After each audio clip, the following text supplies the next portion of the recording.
오늘은 빌립보서 6번째 시간으로 복음에 합당한 삶, 복음에 합당한 삶이란 제목으로 같이 하나님 말씀 나누도록 하겠습니다. 오늘 이제 우리가 1장이 마무리되고 있는데 오늘 본문에서 바울은 빌립보 교회 성도들에게 아주 중요한 요청을 하고 또 바람을 이렇게 전하고 있는데 그것은 무엇이냐면 복음에 합당하게 생활하라라고 하는 것입니다. 오직 그리스도의 복음에 합당하게 생활하라. 여러분, 복음에 합당하게 생활한다라는 것이 어떤 것일까요? 오늘 본문에서 말하는 그리스도의 복음에 합당하게 생활하는 것.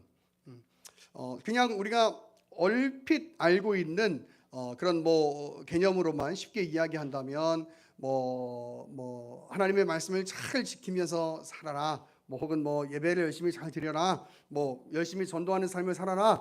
이렇게 쉽게 이야기할 수 있을 텐데 여러분, 다른 건 둘째치고 하나님의 말씀을 잘 지키며 산다라는 것은 무엇일까요? 너무나 굉장히 추상적이고 너무나 각자 적용점이 다른 이야기가 될 수 있을 것 같습니다. 물론 각자 처한 상황이 다르고 각자 자라온 환경이 달라서 그 어떤 한 단어를 적용하고 느끼는 것에는 조금 차이가 있을 수 있겠으나 그러나 우리가 정말 오늘 본문에서 말하는 복음에 합당하게 생활하는 것, 그것은 과연 무엇일까? 오늘은 좀 그 부분을 나누면서 우리가 함께 기도하기를 원합니다. 여러분, 오늘 본문에 오직이라고 하는 단어가 나오는데 이 오직이라고 하는 단어는 모논이라고 하는 단어로서 이것은 오직 단 한 가지, 단 하나를 의미합니다. 그래서 바울이 이 빌립보 교회 성도들에게 있어서 가장 중요한 그것을 지키면서 살아라, 그렇게 살아라라고 이야기하는데 그것이 뭐냐면 바로 복음에 합당하게 생활하라라고 하는 것이에요. 그래서 복음에 이 합당하게 생활하는 것이 무엇이냐? 먼저 우리가 이 개념을 이해하기 이전에 생활하다라고 하는 그 단어의 개념을 조금 이해해 보실 필요가 있는데, 이 생활하다라고 하는 이 단어는 폴리투에스테라고 하는 단어예요. 그래서 이거는 어떤 의미가 있냐면 어떤 시민이 국가의 법을 지키며 살아가는 것을 의미하는 단어예요. 그런데 여러분, 이 단어가 어떻게 되어 있냐면 이 단어의 문법이 헬라어에서 굉장히 중요한 문법인데 이 조금 어려운 얘기인데 디포넌트 동사로 되어 있는 단어예요. 이 단어가 그게 무슨 의미냐면은 이 디포넌트 동사는 어떤 형태냐면 쓰여 있는 것은 수동태나 중간태로 쓰여져 있어요. 그런데 그 뜻은 능동태의 의미를 가지는 단어, 그것이 바로 디포넌트 동사예요. 그 헬라어에서 디포넌트 동사예요. 그러니까 이게 오늘 이 지금 생활하라라고 하는 것은 명령법으로 되어 있거든요. 그러면 명령법이라는 얘기는 무슨 얘기냐면 하나님이 우리한테 그렇게 해, 이렇게 해라라고 하는 그 명령이 담겨 있는 거예요. 그 어떻게 보면은 굉장히 수동적인 의미라고 이야기할 수 있겠죠. 하나님이 명령하셨으니까 그렇게 우리는 살아야 돼라는 것. 그런데 이 동사가 디포넌트 동사이기 때문에 이런 거예요. 하나님이 명령을 하셨지만 그러나 그 명령 때문에 수동적으로 우리가 살아가는 것이 아니고 굉장히 능동적인 의미를 가지고 우리가 적극적으로 그렇게 살아갈 것을 얘기하는, 그러니까 하나님이 분명히 오늘 본문은 이제 바울이 빌립보 교회한테 얘기하는 거지만 이제 좀 더 큰 의미에서 넓은 의미에서 하나님이 우리 그리스도인 성도들을 향해서 복음을 위해서 생활해라, 살아라 이렇게 얘기할 때 그것은 명령이고 하나님께서 명령하신 거라면 우리가 수동적인 의미에서 따라야지가 아니고 굉장히 자발적인 의미에서 그렇게 생활해야 된다라고 하는 그 자발적인 의미를 담은 단어가 바로 이 생활하라라고 하는 단어예요. 여러분, 이건 굉장히 중요한 개념이에요. 헬라어에서 이 디포넌트 동사의 개념은 여러분 굉장히 중요한 개념이에요. 왜냐하면 여러분, 우리가 하나님을 위해서 어떤 행위를 한다라고 할 때 그것은 그냥 우리가 은혜를 받았기 때문에 그 어떤 수동적인 의미에서 혹은 그 은혜를 받은 자로서 하나님의 은혜가 어떤 것인지를 아는 자이기 때문에 수동적으로서 그렇게 사는 삶이 그리스도인의 삶이 아니라는 거예요. 여러분, 이 안에는 어떤 의미가 있냐면 하나님의 은혜를 아는 자이기 때문에 굉장히 나의 이 자발적인 의지를 가지고 능동적으로 주를 위해서 살겠다라고 하는 의미가 담겨져 있는 거예요. 여러분, 그게 오늘 본문의 생활하라라고 하는 단어고, 그게 우리 그리스도인들의 삶이어야 한다라고 하는 거예요. 그래서 이 생활하라라고 하는 단어가 어떤 한 국가의 시민이 그 법을 따라 사는 것이라고 얘기했잖아요. 그러니까 대한민국 사람이니까 대한민국의 법을 따라서 사는 것이죠. 그런데 이것은 내가 대한민국으로 태어나서, 시민으로 태어나서, 그러니까 그냥 이 대한민국의 법을 따라서 살아야 되는 거야 하는 그런 수동적인 의미가 있는 게 아니고, 성도는 하나님의 말씀을 따라 살고자 하는 그 굉장히 자발적인 그 의지를 가지고 살아가야 된다라고 하는 것을 의미하고 있는 것이죠. 여러분, 이건 우리가 신앙을 지켜가고 또 우리의 신앙을 정립하는 데 있어서 여러분 굉장히 중요한 개념이에요. 왜냐하면 이렇게 생각하시는 분들이 계실 수 있어요. 복음을 위해서 생활하라. 그래, 내가 하나님의 은혜를 받은 자로서 그 은혜를 어떻게든 하나님 앞에 기쁨이 되도록 갚아드려야 될 텐데, 그래, 내가 그 복음을 위해서 살아야지. 제가 언젠가 설교할 때 이런 얘기 한 적이 있어요. 여러분, 우리는 아무리 큰 헌신과 아무리 큰 희생을 하나님 앞에 드린다 하더라도 그 하나님의 은혜를 그 우리에게 주신 그 구원의 그 감격을 갚아드릴 수 있는 그런 존재가 아님을 기억해야 해요. 이러시는 분들이 이렇게 생각하면 안 되는 게 뭐냐면, 우리가 복음을 위해서 생활한다라고 이야기할 때 그 하나님의 명령을 지켜 드림으로 지켜 살아감으로 마치 내가 하나님의 자녀로서 증명될 수 있다고 생각하면 여러분 굉장히 큰 오해를 하고 계시는 거예요. 여러분, 우리 기독교의 복음은, 기독교 성경의 복음은 그런 의미가 아니에요. 우리는 하나님 앞에 아무것도 할 수 없는 존재. 그래서 그렇기 때문에 하나님의 은혜가 없으면 이 자리 가운데 설 수 없는 존재라는 그 존재론적인 고백 앞에 우리의 마음에 그 하나님의 은혜를 아는 그 은혜를 아는 자로서 그 은혜를 아니까 어쩔 수 없이 굉장히 수동적으로 그렇게 살아야만 해가 아니라 그 은혜를 알기 때문에 굉장히 적극적으로 주를 위해서 살겠다는 것. 여러분, 이것이 바로 우리 그리스도인, 우리 성도들의 삶이어야 하는 것이죠. 여러분, 그럴 때 신앙에 뭐가 생기냐면 기쁨이 생기는 거예요. 기쁨. 여러분, 사역하시는 분들, 저를 비롯해서 이 예배한다는 것, 또 하나님 앞에서 살아간다는 것, 여러분 거기서 뭔가 이것이 주를 위한 어떤 일이 되고, 또 그것이 나의 어떤 이 신분을, 직분을 지켜가는 일처럼 되면 여러분 예배에는 감격이 없고 기쁨이 절대 있을 수 없어요. 우리 마음에 이 마음이 새겨져야 되는 거예요. 그 하나님의 은혜를 아는 자이기 때문에 이 자리가 얼마나 감격스럽고 이 자리가 얼마나 귀한 자리인가를 새기고, 그리고 하나님 앞에 나와서 예배하는 거. 여러분, 그건요, 누가 찬양 인도를 하든지 상관이 없는 거예요. 누가 설교를 하든지 상관이 없는 거예요. 진영 성도가, 형제가 찬양 인도를 하고, 제가 찬양 인도를 하고, 전사님이 찬양 인도를 하고, 조집사님이 찬양 인도를 하고, 여러분 아무 의미가 없는 거예요. 제가 설교를 하든 김 전사님이 설교를 하든 아무 의미가 없는 거예요. 그건 그냥 어떤 사람이 하는 것뿐인 것이죠. 우리의 마음에는 어떤 마음이 있냐면 이런 거예요. 주의 은혜를 아는 자이기 때문에 굉장히 적극적으로 하나님을 예배할 그 마음을 가지게 되는 거예요. 여러분, 이게 우리 그리스도인의 삶의 본질적인 고백이 되어야 돼요. 교회 헌신, 교회 충성, 어떤 봉사, 여러분 이런 것들이 왜 지쳐가냐면 그 본질적인 고백을 자꾸 잃어버리고 있기 때문이에요.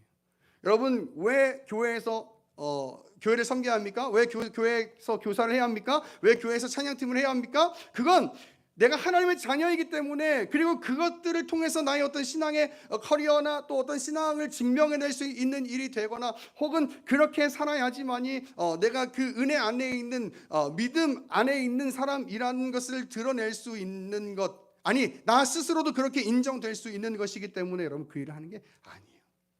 나는 아무것도 할 수 없는, 나의 구원과 나의 이 삶의 순간을 위해서 아무것도 할 수 없는 존재인 나를 하나님께서 구원해 주셨다는 그 은혜를 기억하는 자로서 굉장히 적극적으로 주를 위해서 살겠다는 그 의지, 그 하나님의 은혜를 깊이 경험하면 경험할수록 그 의지가 더 자발적 의지가 더 커져가는 것, 여러분 그것이 바로 우리 신앙인들이 가지는 그 본질적인 삶의 고백이라고 하는 것이죠. 여러분 그래서 사실 이래야 돼요. 사역을 하면 할수록 우리의 마음에 어떤 마음이 있어야 되냐면 더 큰 감격과 더 큰 기쁨과 더 큰 눈물이 있어야 하는 거예요. 여러분 예배를 하면 할수록, 신앙생활을 하면 오래 하면 할수록 우리의 마음 가운데 익숙함과 어떤 나는 뭐 다 알고 있는데, 뭐 나는 신앙생활 하는 게 얼만데, 내가 배운 신앙이 얼만데, 여러분 이런 것 때문에 우리의 마음이, 우리의 예배가 냉랭해지는 것이 아니라 오히려 그 하나님의 그 깊은 은혜를 깨달으면 깨달을수록 더 하나님 앞에 겸손해지고, 바리새인과 서기관의 그런 기도가 아니라 그 세리의 기도처럼 하나님 앞에 납작 엎드려서 기도할 수 있는 그 기도의 마음이 생기고, 그래서 우리의 예배가 점점 감격 가운데, 기쁨 가운데 드려질 수 있게 되는 자리, 여러분 그 자리까지 가야 한단 말이에요. 여러분 그런 의미에서 우리의 수요 예배는 그렇게 드려져야 돼요. 여러분 앞에서 설교하는 사람도, 함께 참여하시는 모든 분들도 그런 마음으로 하나님 앞에 예배하실 수 있어야 돼요. 반대로 얘기하면 이런 거예요. 내가 이 예배하는 일에 뭔가 어떤 교회에서 되어지는 규칙이나 또 어떤 내가 이렇게 이 일을 해야지만이 나 스스로도 또 다른 사람들에게 보여지기에 내 믿음, 내 신앙이 증명된다는 것으로 드려지는 것이라면, 여러분 우리가 회개하고 하나님 앞에 더 내 마음이 그 은혜의 깊은 곳으로 나아갈 수 있기를 여러분 간절히 기도하셔야 돼요. 여러분 그게 디포넌트의 개념이에요. 생활하라. 복음을 위해서 생활하다. 그럼 그 복음을 위해서 생활한다라는 것, 그 복음을 따라간다는 삶, 그건 과연 무엇일까? 오늘 본문을 보니까 첫째로 이렇게 이야기합니다. 한 마음으로 복음을 위해 협력하는 것이다라고 이야기해요. 바울은 자신이 있으나 없으나 상관없이 빌립보 교회가 한 마음으로 복음에 협력하기를 원해요. 그러면 복음에 협력한다라는 말이 무엇일까? 여러분 이게 한 마음으로 서서 이 복음을 협력하라고 얘기하고 있는데, 여러분 이 서서라고 하는 단어는요 어떤 의미가 있는 거냐면, 전쟁에 있는 그 군사가, 전쟁을 하고 있는 이 군사가 절대로 내 자리에서 물러나지 않겠다라고 하는 그 마음, 이 자리를, 이 위치를 절대로 지켜가겠다라고 하는 마음, 그 마음이 담겨 있는 단어가 이 서서라고 하는 단어예요. 그래서 절대로 나는 이 자리를 포기하지 않을 거야, 절대로 나는 이 자리에서 물러나지 않을 거야 라고 하는 마음을 담은 것, 그것이 바로 서서라고 하는 단어예요. 즉 성도로서 절대로 복음에 있어서는 물러서지 않겠다라고 하는 굳은 의지를 가지는 것, 여러분 그것이 서서 한 마음으로 복음에 협력하는 거예요. 협력하는 거. 그 의지를 가지고 복음을 위해서 살아가는 거예요. 그러면 그 협력한다는 게 과연 무엇이냐? 여러분 이 협력하다라고 하는 뜻은 어떤 뜻이냐면 이런 뜻이 있어요. 함께 싸우다, 함께 분투하다라는 의미가 있어요. 그러니까 복음을 위해서 내가 이 굳은 의지, 굳은 믿음을 가지고 싸워가는 것, 이게 바로 복음을 위해서 한 마음으로 협력해서 살아가는 것을 의미하는 거예요. 이게 다 바로 협력한다라고 하는 단어예요. 여러분 이 땅에서 우리가 믿음을 지키고 하나님의 말씀 안에서 사는 것, 그 참 어려운 일일 수 있겠죠. 그렇기 때문에 이렇게 얘기하는 거예요. 우리가 절대로 우리의 믿음을 포기하지 않고, 이 자리를 포기하지 않고 싸워 가겠다. 그래서 이와 관련해서 바울이 28절에서는 이렇게 이야기를 합니다. 대적하는 이들로 두려워하지 않는다는 이야기를 듣기를 원한다. 여러분, 복음을 위해서 산다는 건 그런 이야기. 한마디로 말하면 싸움에 관한 얘기예요. 싸움. 복음을 위해서 복음에 합당하게 살아간다는 건 싸운다는 이야기예요. 그러면 여러분, 무엇과 싸우는 겁니까? 누구와 싸우는 겁니까? 오늘 28절을 보니 이 대적자들이라는 이야기를 하고 있는데, 이 대적자들은 내가 교회를 다니는데 힘들게 하는 사람이나, 무슨 내가 교회 다니는 걸 비판하는 사람이나, 불신자들이나, 여러분, 그걸 이야기하는 게 아니고, 우리가 이 세상을 살아감에 있어서 이 세상의 법칙에 완전히 무시하면서 살 수는 없겠죠.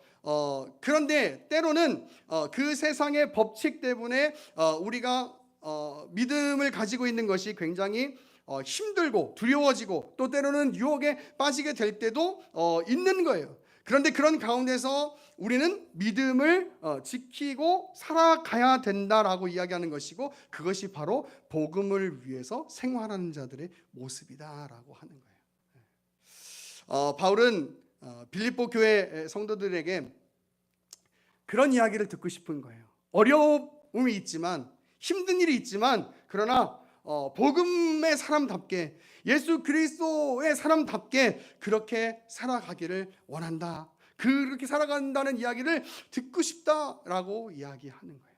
그리고 29절에 이렇게 이야기해요.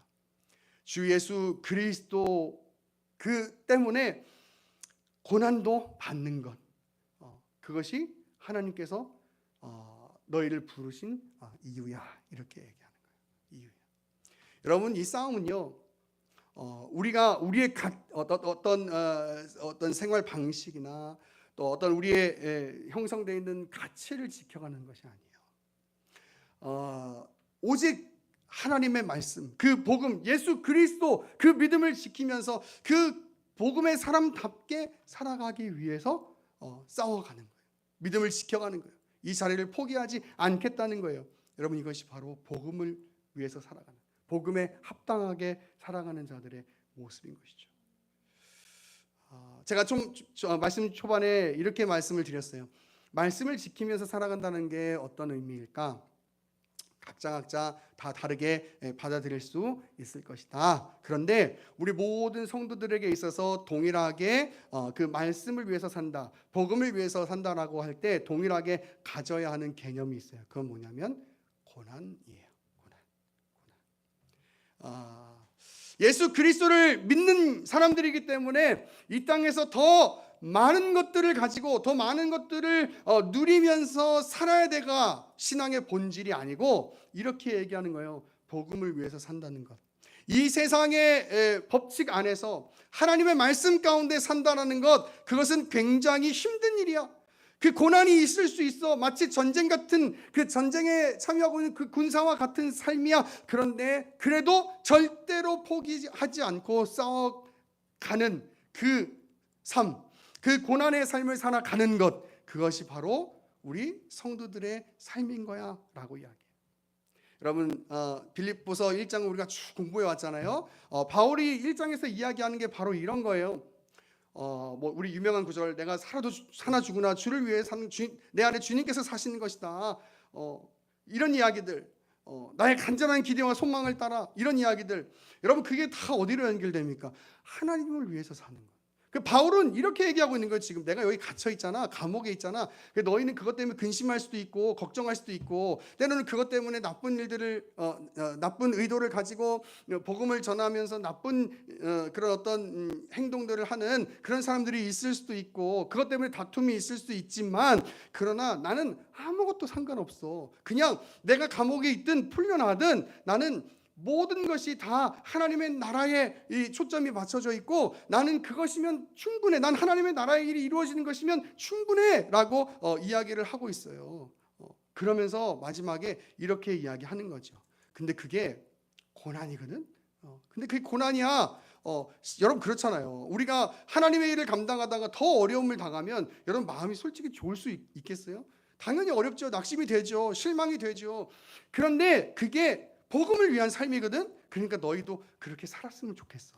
이렇게 얘기하는 거예요. 너희도 그렇게 살았으면 좋겠어. 복음 위해 산다는 것, 하나님을 위해 산다는 것, 그리스도를 위해 산다는 것, 그건 세상의 방식대로, 세상의 논리대로 생각되어지는 그런 삶이 아니야. 사람들은 이렇게 욕할지도 몰라. 야, 복음을 전하다가 감옥에 간다니 그게 무슨 말이야? 하나님이 오히려 그 감옥에 갈 위기도 벗어날 수 있게 해줘야지. 그게 신앙 아니야? 그게 믿음 아니야? 라고 이야기할 수 있을지도 몰라. 근데 그건 세상의 이야기야. 고난 받을 수 있는 거야. 복음 전하다가 고난 당할 수 있는 거야. 근데 그게 그리스도를 위한 일이라면, 그게 복음을 위한 일이라면 우린 그렇게 살아야 되는 거야. 여러분, 바울이 지금 빌립보 교회 성도들에게 제가 여러분에게 이렇게 간절히 이야기하듯 편지를 통해서 이야기하고 있는 거예요. 여러분, 우리는 세상의 방식대로 사는 사람들이 아니에요. 우리는 오직 하나님의 나라를 바라보고 하나님의 나라를 소망하면서 내 삶의 어떤 모양을 갖든지 상관없이 오직 주를 위해서 사는 거예요. 여러분, 그게 우리의 존재, 이 본질적인 고백이어야 하고, 그리고 그 방향성이 우리 삶의 방향성이어야 해요. 우리 성경 한번 찾아볼까요? 요한복음 15장 18절입니다. 요한복음 15장 18절.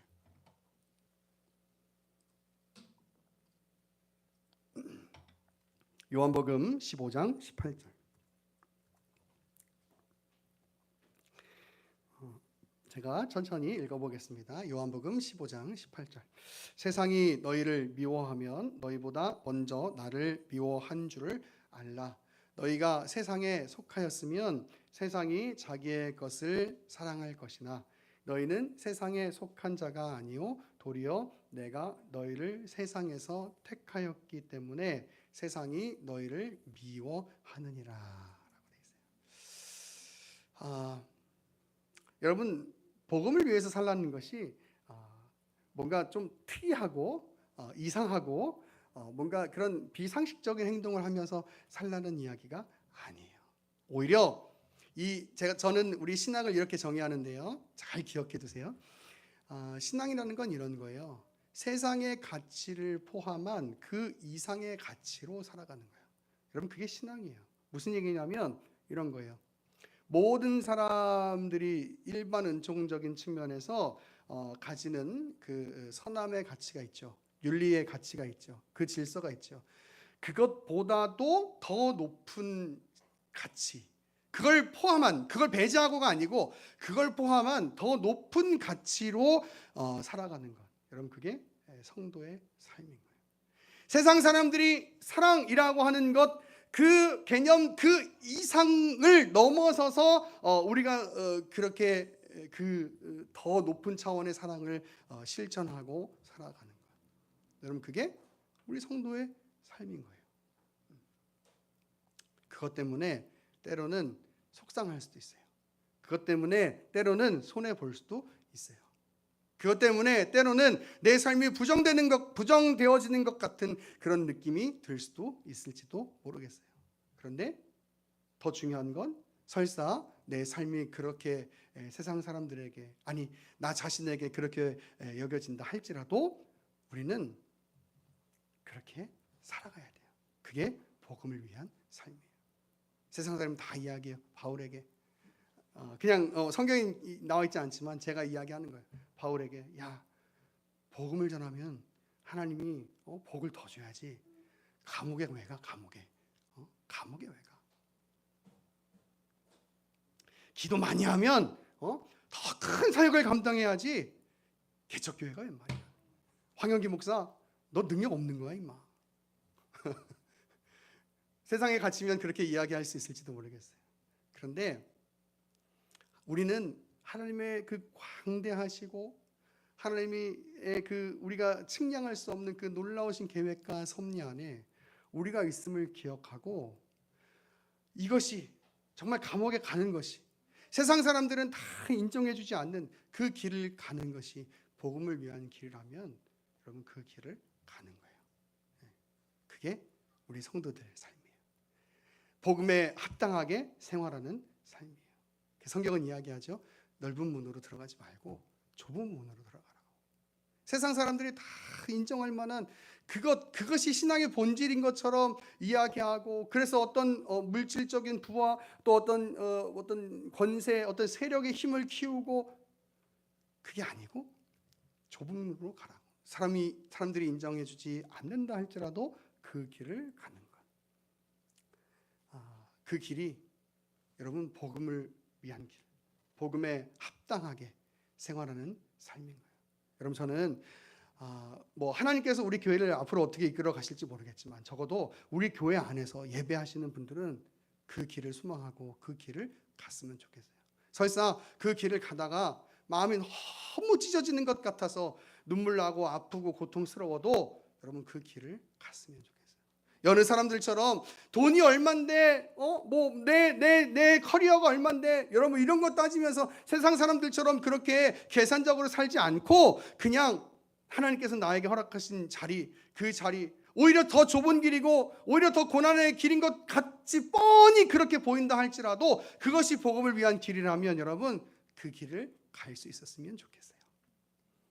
오늘 복음을 위해서 산다는 것, 감옥에서 정말 절절한 마음으로 빌립보 교회 성도들에게 야 복음을 위해서 살아야 돼 라고 이야기하는 그 바울의 그 절절한 그 마음, 하나님께서 우리를 향해서 말씀하시는 그 절절한 마음이 우리 가운데 깊이 새겨지기를 바라고, 그리고 늘 우리와 함께 하시는 주님을 의지하고 신뢰하면서 그 복음의 길을 걸어갈 수 있는 그런 복된 믿음의 거룩한 백성들 다 될 수 있기를 간절히 축원합니다.